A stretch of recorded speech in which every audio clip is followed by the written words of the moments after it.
My name is Neil Stephenson. I teach grade 6 and grade 7 humanities at the Calgary Science School. The project was that kids would build cigar boxes, and the idea came from an exhibit that was at the Canadian Museum of Civilization, and the curator believed that these cigar boxes were able to tell stories about Canadian history. There's a lot of symbolism and identity and questions of nationalism on these cigar panels, and so I wanted to go beyond just having kids look at them. I wanted to go that next step and have kids create them.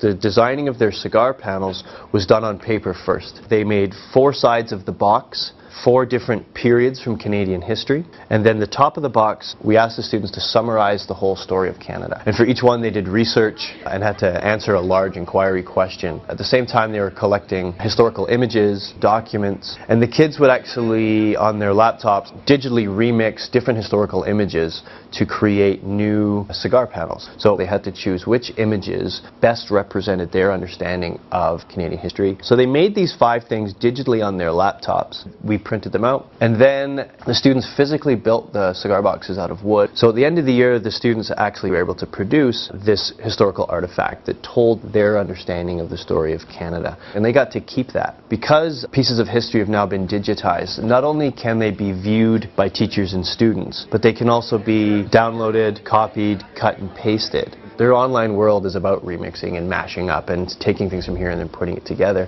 So I was really interested in what would it be like if kids were able to do that with history. Through online museums and online archives, teachers now have access to millions of pieces of history that have been digitized. I love the fact that technology allows kids to be creators of content and not just consumers.